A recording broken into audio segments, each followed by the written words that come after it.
gusto saludarlo, don Oscar, y qué dicha que sacó el rato para venir, ¿eh? No, con muchísimo gusto. Para mí es un placer poder estar en este programa y con usted y con todos los televidentes. Bueno, ahora ya no son solo televidentes, son todos los que lo puedan ver por los diferentes medios que existen. Por eso es que ya, exactamente, usted sabe que ya incluso no se habla de derechos de televisión, se habla de derechos de visualización. Claro, porque es cualquier plataforma, ¿eh? Cualquier plataforma, y uno, cuando hace una de estas cosas, de estos programas, no tiene ni idea de por dónde lo ven. Claro, porque imagínense que yo lo pongo en mi canal en YouTube, puede ver quien sea. Sí. Y además lo cogen y lo reproducen. Y a mí me pasa muchas veces que tal vez estoy en algún lugar y pasa un señor y me dice, yo lo veo mucho a usted. Le digo, ¿a dónde? Por la tele. Y por la tele yo nunca estoy. Lo que pasa es que la gente ya tiene una imagen generalizada que si lo está viendo igual por televisión o por la computadora o por el teléfono, lo que fuera, es la tele.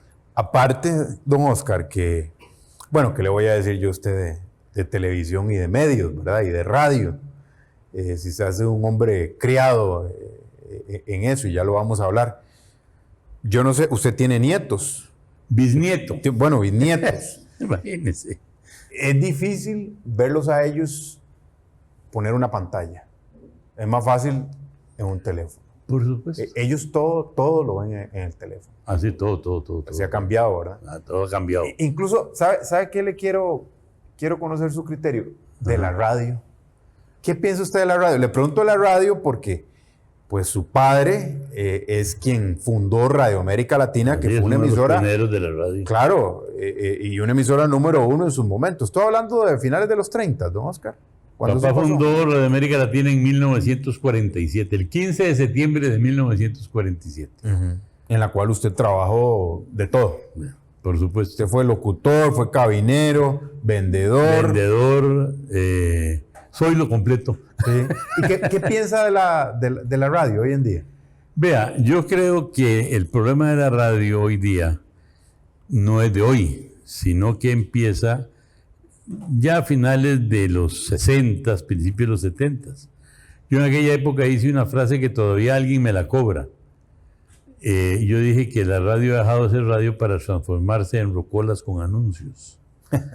Porque una cosa es hacer radio y otra cosa es ponerse enfrente de un micrófono, pegar 4 gritos y poner unos discos de una gente gritona. Es decir, eso no es hacer radio. Hacer radio es poner a la gente en contacto con otros elementos de la cultura y además obligar al oyente a desarrollar su imaginación. Cuando yo estaba aprendiendo locución, uno de mis maestros fue Chico Montero, con Francisco Montero. Y yo estábamos ensayando un día y yo tenía las manos en la bolsa. Y entonces Chico paró la grabación y me dijo, ¿y las manos? Le digo, ¿las manos qué? Sus manos. Le digo, sí, ¿dónde está? Está en la bolsa. Precisamente, sáquelas. Y le digo, pues acaso la gente me está viendo. Y me dice, pero lo está sintiendo. Claro. Entonces, ahí entendí que muchas veces cuando uno habla, no solamente es el tono de la voz, el gesto, sino que en las manos uno va un poco haciendo la entonación de lo que va queriendo. Y eso lo va sintiendo la gente. Y una de las cosas bellas de la radio, cuando usted hace radio, es que tiene que trasladarle al oyente la capacidad de imaginación de imaginar ese escenario. En la televisión usted lo tiene ahí. Claro. En la radio usted tiene que inducirlo para que la gente lo imagine. Don José Oscar Ramón del Carmen Aguilar Bulgarelli. Para servirle a usted. Usted ha vivido su vida a su manera. A mi manera. Este es el libro que se llama Mi vida a mi manera. Así es. Que usted me lo proporcionó y que me ha llamado mucho la atención. Aquí tengo yo sección... Bueno, disculpe que lo haya rayado. No es suyo. Pero más, un libro que no está rayado no está leído. Sí, hay libros que hay que rayar, hay que subrayarlos, ¿verdad? Todos. Bueno, pues sí. Y aquí tengo varias partes que las subrayé porque no tenía para marcarlo diferente. Y varias partes me llamaron la atención. Por ejemplo, don Oscar, ¿usted siente una atracción por la vida de su padre muy fuerte? O sea, yo creo que usted de verdad lo admiró y de verdad su papá cumplió con aquello de que los padres intentamos ser superhéroes de nuestros hijos, ¿verdad? Yo creo que su padre fue un superhéroe para usted, ¿verdad? Para mí es un superhéroe. Y mi madre una superheroína. Ajá. Porque fueron dos piezas de una misma obra fundamental que fue su familia. Papá todo era hecho, o lo que hacía era fundamentado en el criterio de mamá, en la ayuda de mamá. Y mamá muchas veces fue freno para que papá no se aventurara más de la cuenta en muchas cosas que se aventuró hacer, en muchas cosas, ¿verdad? Porque fue... Pero definitivamente hubo cosas que me enseñaron que para mí fueron vitales. Yo digo, hay 4 grandes cosas que para mí eran muy importantes y que sí señalaron el derrotero de mi vida. Usted, don Oscar, ha tenido una vida muy pública en lo político, muy pública a nivel de medios. En su momento también fue director del CINAR y muy pública también en lo deportivo, ¿verdad? Uh-huh. De hecho, aquí en este libro, a mi manera, que recordé a Frank Sinatra, ¿verdad? También, vienen marcados algunos hechos que sucedieron cuando usted fue representante del club, de su amado Club Sport Herediano en la Federación Costarricense de Fútbol. Correcto. Y además usted fue durante un tiempo, presidente también de año 93. El año 93, que eran épocas especiales porque se dice que en el 90 realmente llegó la profesionalización o se asomó la profesionalización del fútbol. Absolutamente. Pero pues había muchas cosas que arreglar. ¿Qué relación tenía usted con don Isaac Sazo? Una relación muy grande de amistad. A don Isaac yo no lo conocí por el deporte, sino por la radio. Porque cuando yo trabajé... Que don Isaac fue empresario, radiofónico también después. También, ¿no? pero cuando empezaba yo a trabajar en la radio, el papá de don Isaac y don Isaac tenían su empresa 50 metros al oeste de la Prensa Libre, ahí en la Avenida Cuarta. Uh-huh. Nosotros teníamos Radio América Latina y Radiolandia 150 metros más al oeste. Uh-huh. Entonces yo pasaba muchas veces por las oficinas de don Isaac a pedir anuncios, uh-huh, simplemente. Y ya estoy hablándole del año, principios de los 60. ¿Usted le vendía publicidad? Yo le vendía publicidad. ¿Qué era? Sanyo, Toshiba. Sanyo, fundamentalmente, lo que ellos vendían en ese momento. Y ahí empezó una relación de conocer a don Isaac, no de amistad, conocer. Pero sí, lógicamente, cuando ya me incorporé a la parte, al CINAR, don Isaac fue uno de los grandes apoyos que tuvimos en el CINAR para lograr una cosa que logramos nosotros de primeros, que fue la transmisión de los partidos de fútbol. Eso fue a finales de los 70. Eso fue en el año 78. Uh-huh. Nosotros estábamos buscando una actividad que le atrajera gente al CINAR. Uh-huh. Perdón, que en el CINAR tenía 5 años en ese momento. No tenía nada. Sí, digo yo, y tenía poco tiempo de haber sido creado, ¿no? No, el CINAR lo creé yo. Ah, ok. En mayo del 78.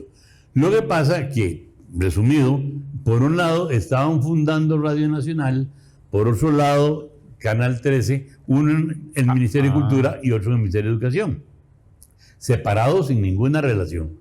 Entonces, cuando llega Carazo, yo asumo la fundación del CINAR uniendo las dos instituciones. Uh-huh. No estaban operando, no tenían ni media hora al aire, uh-huh, nada. Es decir, es más, había que terminar de montarlas tecnológicamente. Entonces, cuando llegamos al CINAR, nosotros pensamos que necesitábamos una actividad cultural, pero que fuera masiva para poder atraer gente, porque si no, no valía la pena no tener audiencia. Uh-huh. Y entonces llegamos a la conclusión de que el deporte era esa actividad sana, que bien demostrada era muy cultural, obviamente, y que podía traernos eso. Entonces, inventamos todo el tema de deportivas. Caravanas ¿cómo se llamaba? Se llamaba Deportivas. Deportivas del 13. Deportivas del 13. Y fue también, a su vez, el primer programa de resumen deportivo de los domingos que existió.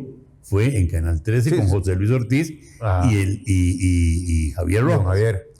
Bueno, pero el gran patrocinador que tuvimos, aparte de otros, fue don Isaac Sasso.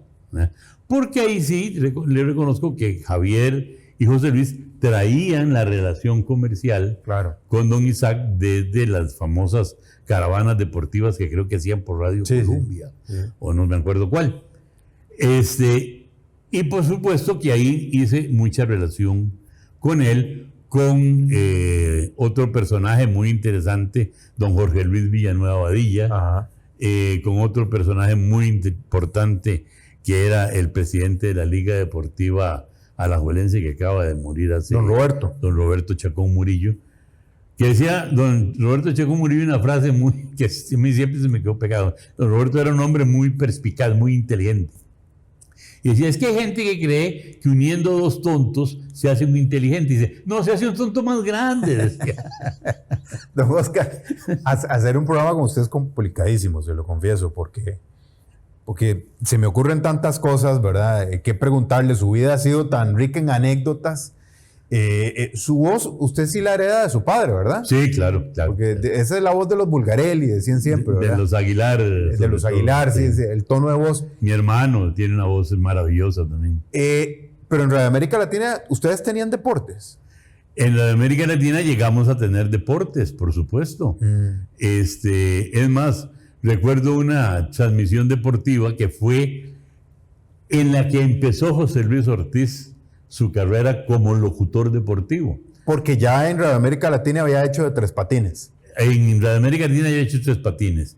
Y él era el locutor comercial de las transmisiones deportivas. Don José. Don José. Entonces, una vez había un partido, no me recuerdo ahora exactamente quién, era un partido importante en el Estadio Nacional. Y recuerdo que las cabinas estaban todas ocupadas. Entonces a nosotros nos daban un lugar abajo, en la parte casi de la cancha. Ajá. Entonces teníamos que tirar un cable desde las cabinas arriba en el viejo Estadio Nacional hasta abajo.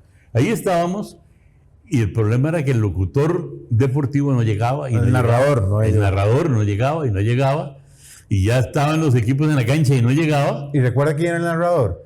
Sí, pero por la anécdota me voy a guardar el nombre. Okay. Resulta que era que el señor se había emborrachado. Ah, caramba. Y entonces, cuando iba a entrar, llegó papá y le dice, ¿vos te atreves? Y le dice Ortiz, sí, claro. Y ahí empezó su experiencia. A partir de ahí se quedó como el Rápido Ortiz. O sea que él empezó a narrar en Radio América Latina. Empezó a narrar en Radio América Latina, en ese partido, ahí en el viejo Estadio Nacional.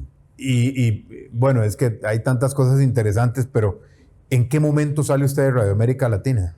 Yo salgo de Radio América Latina y de la radio de mi papá en el año 1900, definitivamente, en el año 1966. Sí, ahí hay que contarle a la gente un poco porque, bueno, todo esto lo leí en el libro a mi manera.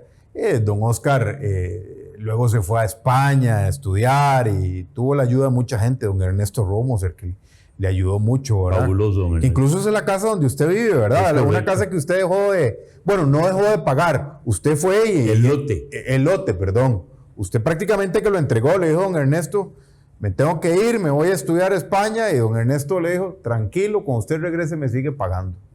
¿Verdad? No me dijo, tranquilo, váyase. No le dijo, sí, es cierto, me dijo, no le dijo. Pero cuando vino se tocó. Cuando yo regresé, le dije, aquí estoy, don Ernesto. Y sacó de su gaveta, al final del expediente, llamó a la secretaria y le dijo, don Oscar sigue pagando como el primer día anterior. Algo similar lo que le pasó con el automóvil que tenía también algo similar que me pasó con el automóvil, sí, que también lo tuve que devolver. Y cuando regresé, el dueño de la agencia de ventas no lo había vendido esperando que yo regresara. Luego ya vino usted y se metió en la vida política de este país. Bueno, parte es... Sí, es que yo me fui de la radio para trabajar en la universidad, Ajá. para meterme ya a la vida universitaria. Claro, porque que además fue- tenía que trabajarle 10 años a la Universidad de Costa Rica como parte Exactamente. de lo de la beca, ¿no? Es correcto, Pero ya después se metió mucho en la vida política de este país. totalmente. Parte es la creación del CINAR, ¿no? Parte de la creación del CINAR. ¿Y siempre creyó en el deporte, don Oscar? ¿O el deporte para usted? ¿Qué fue el deporte en su vida para usted? Vea, usted sabe que yo he sido una persona, tal vez por el hecho de que papá, me metió mucho el deporte y me llevaba a las mejengas del fútbol, iba a ver las mejengas en que yo jugaba de huila y de jovencillo muchas veces.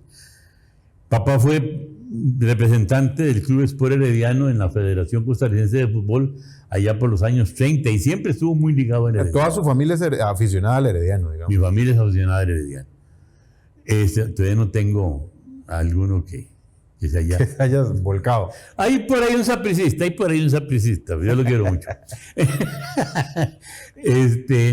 Pero bueno, lo que le decía es que, por ejemplo, cuando estuve en el CINAR, una de las cosas que hice en el CINAR fue que hicimos durante los 4 años del 78-82 la cuarteta del CINAR para participar en las vueltas a Costa Rica, Eso es otra cosa. con los famosos Carlos, Carlos Alvarado y todos ellos.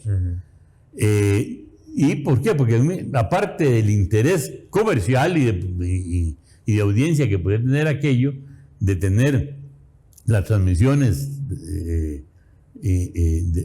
por primera vez por televisión en directo permanentemente,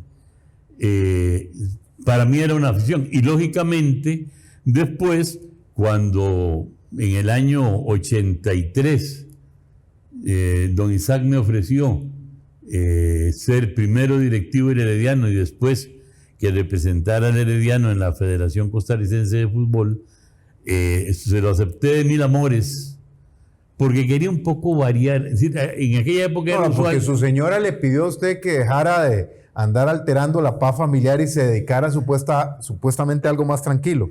Y no Pues sí. entendí porque se metió en fútbol. Exactamente. Y si hay algo que no es tranquilo es el fútbol. Exacto, precisamente cuando terminamos la función en la federación, me dijo mi familia: papá, ¿por qué no vuelve a la política?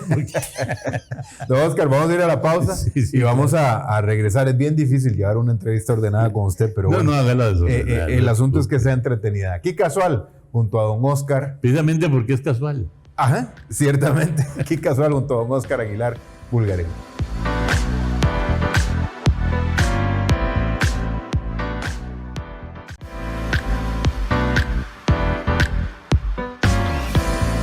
Aquí casual, junto a don Oscar Aguilar Bulgarelli, en su libro A mi manera, dice: el que me abrió las puertas a ese mundo futbolero plagado de pasiones e intereses fue don Isaac Sasso, en el primer semestre del año 87.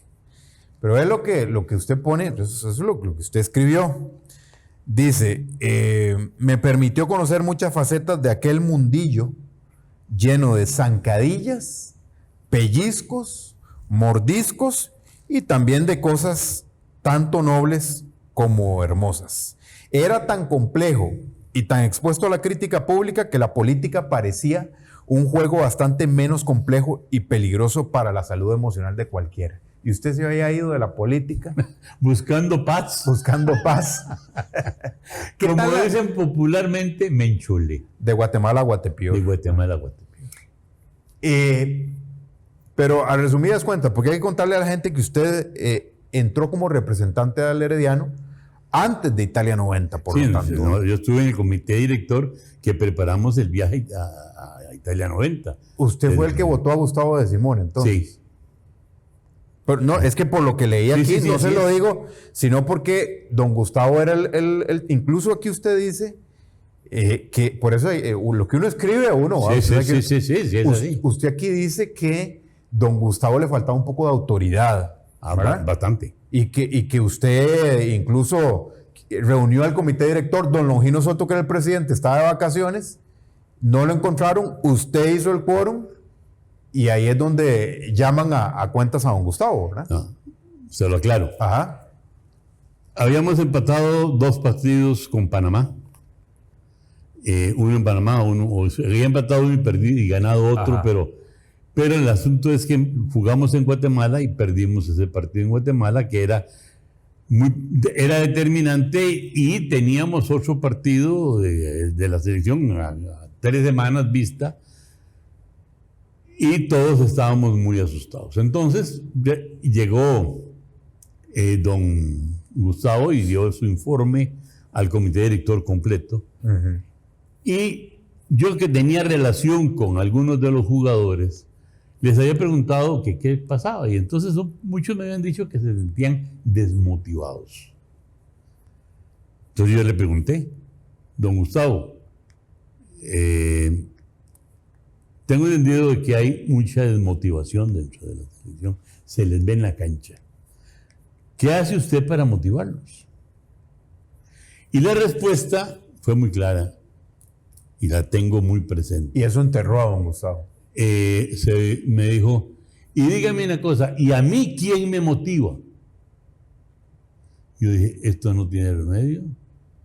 Si el que tiene que motivar hay que motivarlo, para que motive, estamos arreglados.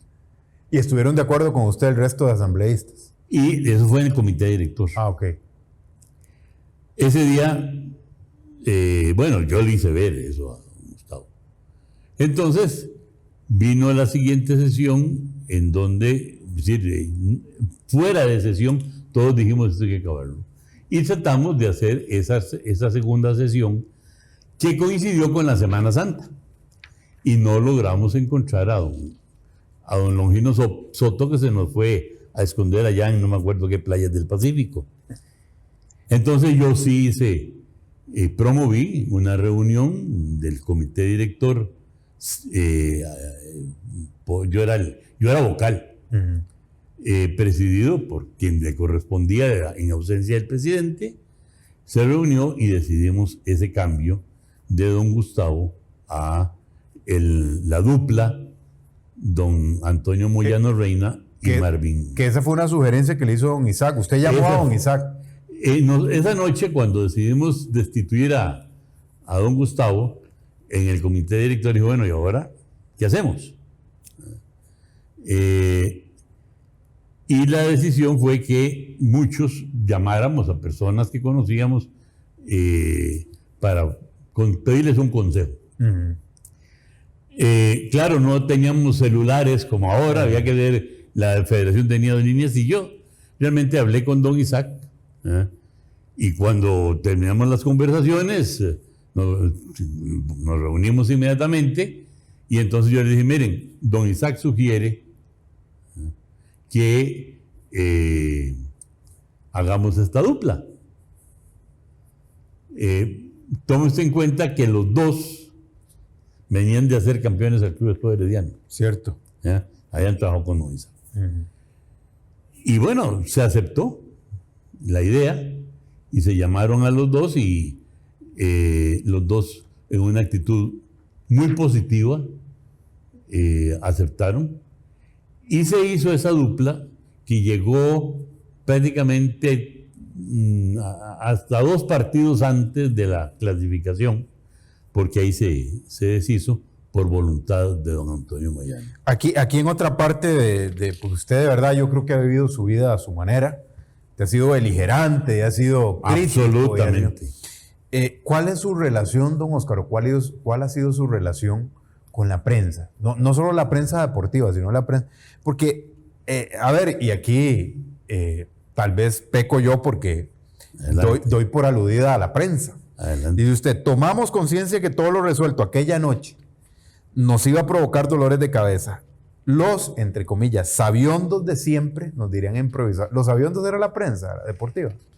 Algunos, no todos. Es más, todavía siguen sabiondos.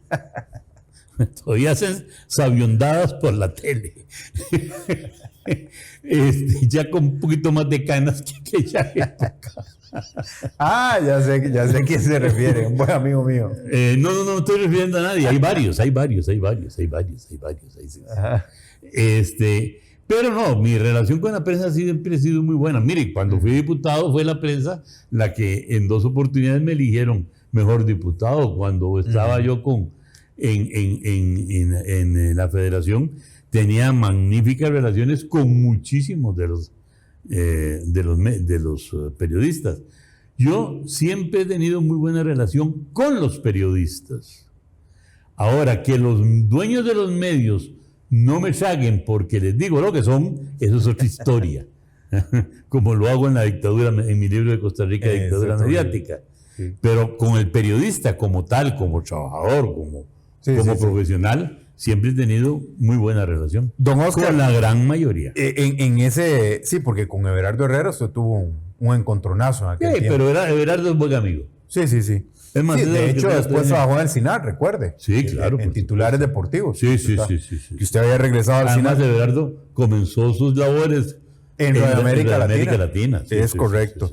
Sí. ¿Cómo era en aquellos tiempos viajar con la selección? Porque ahora, bueno, yo viajo con la selección y hay premios ya negociados, hay dietas diarias, son hoteles 5 estrellas, no es nada menor. Se viaja con nutrición, bueno, un montón de cosas que yo no pararía, pero en una parte del libro usted cita que si acaso uniformes tenían y bueno, les daban $10 diarios, el tipo de cambio no sé, pero eran otras circunstancias, ¿verdad? Completamente. Eran otro mundo, Les compraron camisetas en un supermercado, camisetas blancas. Sí. Ese fue cuando fuimos a San Luis, Missouri. Después del partido... Antes del partido con Estados Unidos. Que Rodolfo Martínez le robó a Costa Rica. Le robó a Costa Rica y se llevó un buen recuerdo del Rápido Ortiz.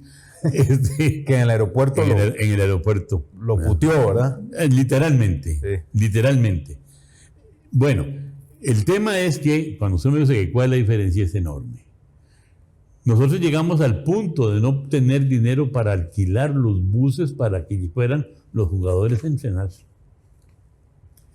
Llegamos al punto de que los viáticos eran raquíticos estrictamente a lo necesario.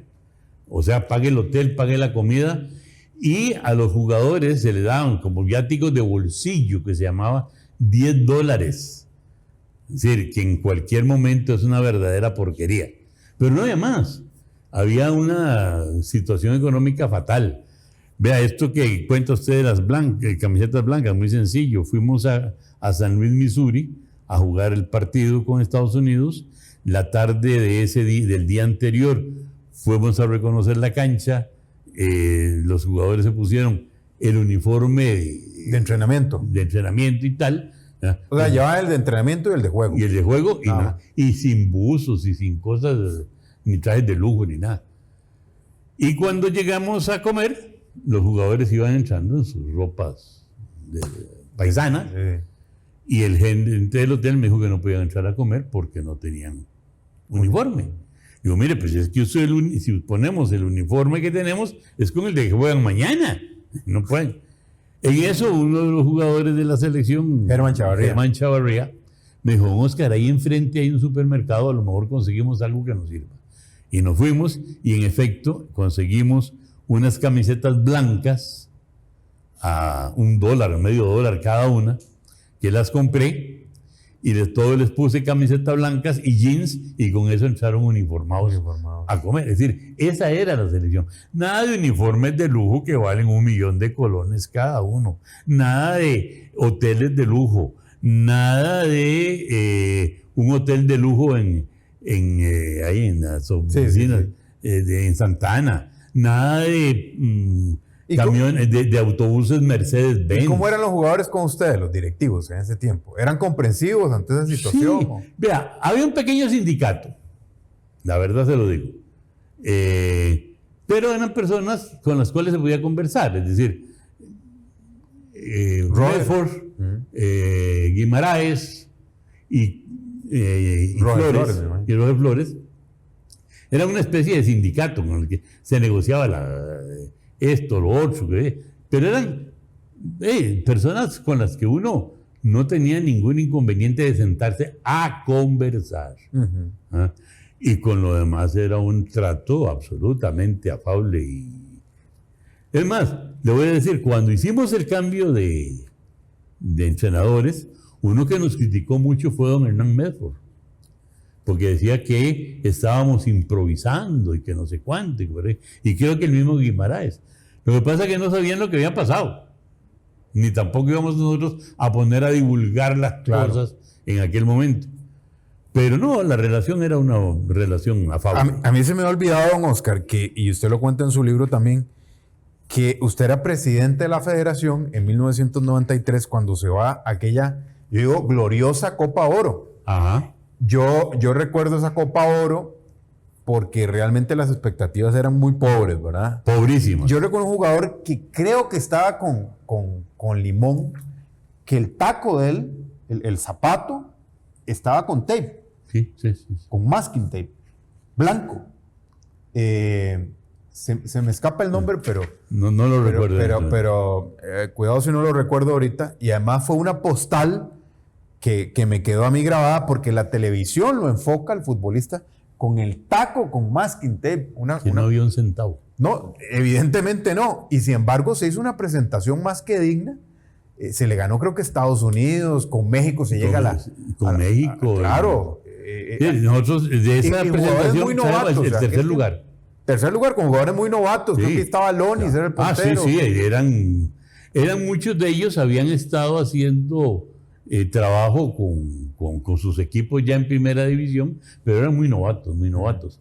Y yo le voy a decir una cosa, la gran labor en esta selección la hizo un hombre al que no se le dio después McDonald, la justicia, Álvaro McDonald. que era el técnico. Todo ese espíritu, el que lo creó fue Álvaro McDonald. El espíritu de lucha que tuvo esa selección se le debe a Álvaro McDonald.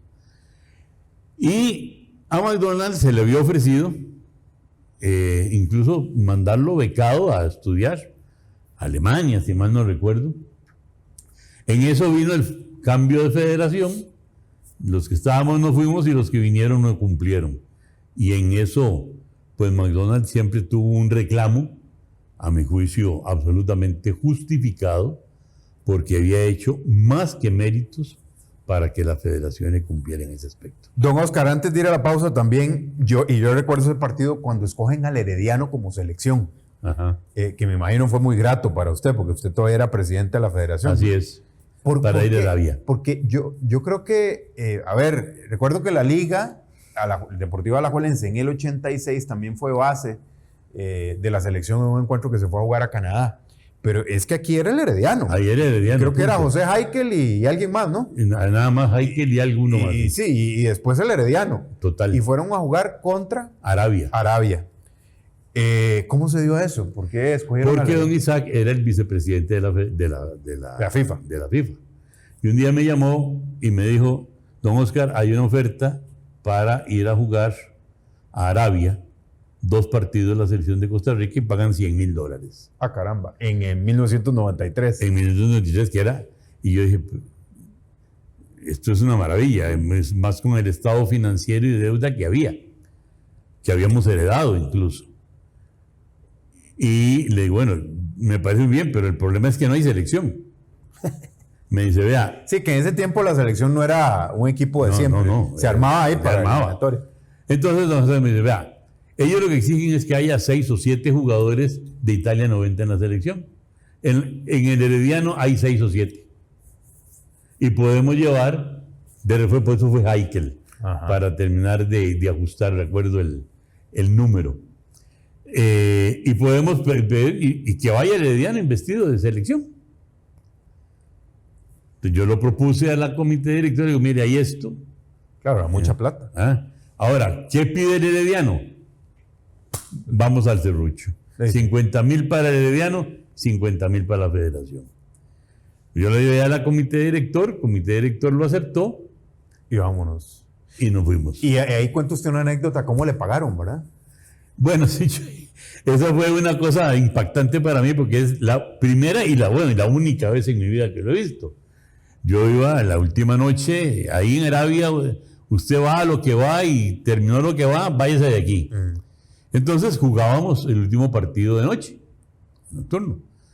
Nos dijeron que dejáramos las maletas listas porque de ahí ya nos echaban para el aeropuerto.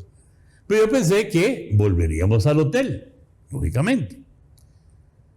Cuando yo iba saliendo del hotel, llegaron y me dijeron que el gerente del hotel quería hablar conmigo.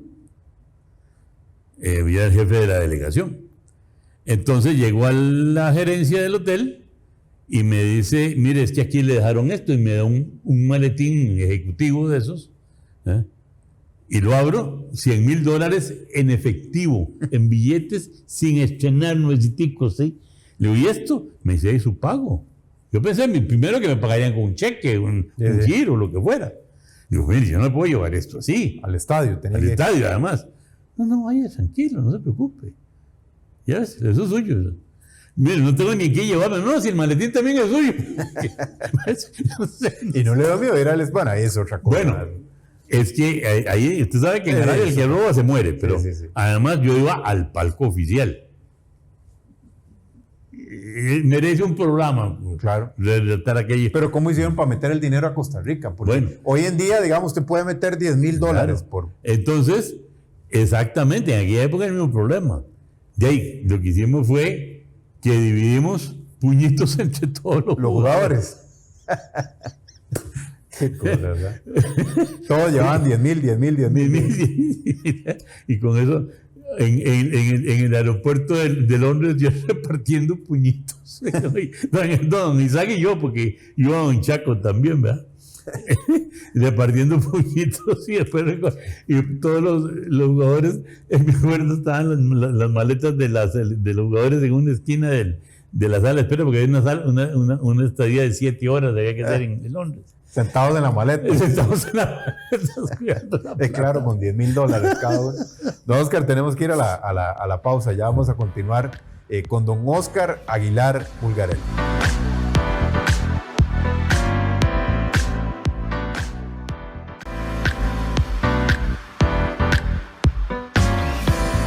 Aquí casual, junto a don Oscar Aguilar Bulgarelli, pero antes vean estas magníficas instalaciones que siempre nos ofrece el Crown Plaza, aquí a un lado de la Sabana, por cierto.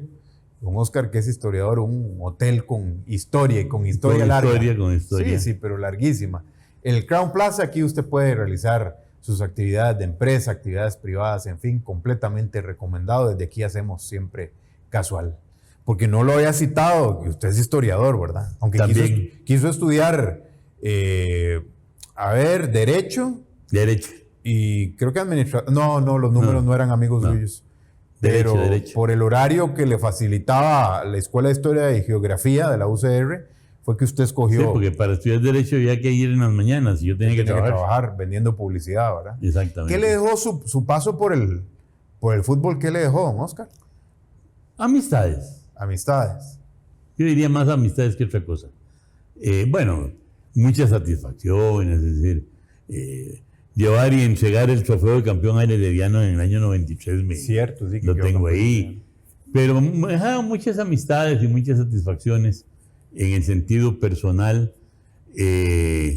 A mí ninguna función pública me significó enriquecerme un centavo más allá de lo que me corresponde de acuerdo a mi salario. Pero sí, amistades, muy buenos recuerdos, eso fue lo que me dejó. Usted ya tiene 81, ¿verdad? Y tiene una memoria, a mí me llama mucho la atención. ¿Será por escribir? Porque usted lleva 60 libros escritos. Eso llevo escritos. Y supongo que eso le ha... Bueno, dicen que eso le ayuda a uno a que el cerebro no se me estanque y me llegue don Alemán, ¿verdad? Y me llama mucho la atención que escribe libros como Mi vida a mi manera, que es autobiográfico, ¿verdad? Muy interesante. Yo cuando lo vi, yo dije, pero la letra es muy cómoda y para los que a veces tenemos problemas de vista de cerca. Luego también tiene libros como don Oscar. Costa Rica, dictadura mediática o tiranía en democracia. Sí. Este libro me llevó 35 años investigarlo. Lo supongo, porque tiene mucho detalle, incluso mucho antecedente tiene. Yo empecé este libro en el año 83 a investigarlo, a seguirle al tema lo que se llama una línea de tiempo. Yo sospechaba por una serie de acontecimientos del año 83 que detrás de una serie de acciones políticas de los sectores poderosos de este país, tenía que haber otras intencionalidades. Y empecé, eso como una hipótesis, a darle una línea, un seguimiento en la línea de tiempo. Cada vez que sucedían cosas, yo lo veía preguntándome por qué hay de esto. Y así lo seguí durante 35 años, al punto que lo voy a contar. Yo iba recortando los periódicos y grababa programas de televisión y de radio y tal, pero yo iba acumulando, aparte en la computadora y todo, iba acumulando los recortes de periódicos. En el año 2010 yo tuve que dejar una casona que tenía ahí como oficina, donde había un cuarto, más de un cuarto dedicado a el archivo de aquellos periódicos. Donde me iba a pasar ya no me cabían, y entonces dije, bueno, la verdad que esto ya está en la computadora, ¿para qué quiero el periódico? Entonces llamé a un señor y dije, mire, llévese eso, le vendo esos periódicos viejos. ¿Sabe cuánto pesaron? 5 toneladas. Eso había yo acumulado. Bueno, todo eso está en este libro, que fueron 35 años, para demostrar cómo los grupos plutocráticos de este país, dueños de los medios de comunicación, se han dedicado a lavarle la cabeza a la gente para que siempre piense de acuerdo a los intereses de esos grupos plutocráticos. Por eso le digo, yo con los periodistas me llevo muy bien, pero con los dueños de los medios, claro, no les puede gustar que yo les diga que han sido unos manipuladores de la opinión pública en Costa Rica. Don Oscar, ¿y este otro libro? Este, Coyotes de la misma loma. Este es un librito eso es como un dicho, ¿verdad? Coyotes de la misma loma es claro, como un dicho. Eso yo lo pongo porque aquí analizo, a través de las elecciones del 2022, o sea, las últimas, a todos los partidos políticos que hay en Costa Rica. Analizo las influencias exteriores a esos partidos políticos que determinan las acciones de esos partidos políticos, para llegar a la conclusión de que todos son coyotes de la misma loma. Que todos son iguales. Todos son iguales. Y entonces yo creo que este es un librito que la gente que quiere saber cómo los están engañando hoy día todavía, podrían leérselos. Y para no dejarlo perdido en el espacio, este librito. Este es mi primer libro. Costa Rica y sus hechos políticos de 1948. Su tesis, ¿no? Su tesis. Esta es mi tesis de licenciatura en historia. Que no se la querían admitir, ¿verdad? No, al principio no me quisieron admitir el tema y tuvieron que admitírmelo, porque a mi manera le hice ver al director que no tenía el derecho para impedirme hacer este trabajo. Este libro fue el primero que se publicó en Costa Rica sobre los hechos del 48 en el año 69. Imagínate. Es que era muy reciente. Era muy 20 años. Y esta edición tiene este sello conmemorativo de la UNED, porque este libro desde el año 69 a hoy, nunca ha dejado de estar en librería un solo día. O sea, tiene decenas de ediciones, siempre ha estado a disposición, ha servido de texto universitario, hoy todavía sirve de texto universitario, y es como mi clásico, porque ya es un libro de más de 50 años. Don Oscar, ¿y dónde ubica usted, por ejemplo, muchos dicen que el fútbol, hablando del fútbol más que deporte, del fútbol, es lo menos importante, o lo más importante de lo menos importante, digamos.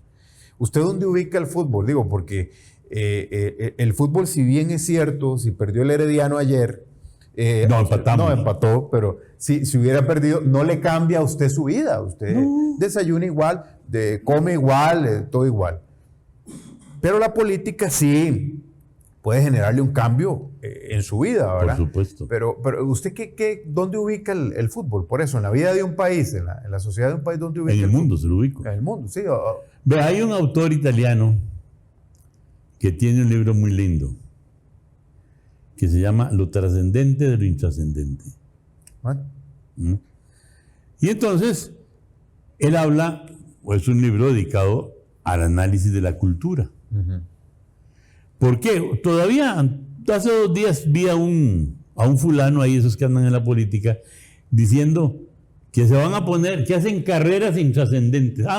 un tipo que habla de las universidades. Hacen carreras intrascendentes. Claro, porque él cree que hacer lo trascendente es hacer galletas. Pero no, está equivocado. La cultura es lo más trascendente en la vida del hombre. Porque es lo que lo humaniza. Es lo que le dice, usted no es un robot, usted no es esa computadora que está ahí. Usted es un ser humano. Y como por ser humano usted tiene capacidad de pensar y de sentir. Cuando usted le quita ese sentido humano a la vida, esas humanidades, entonces usted no es más que un vulgar robot. Y eso no puede ser. Bueno, el fútbol es parte del deporte.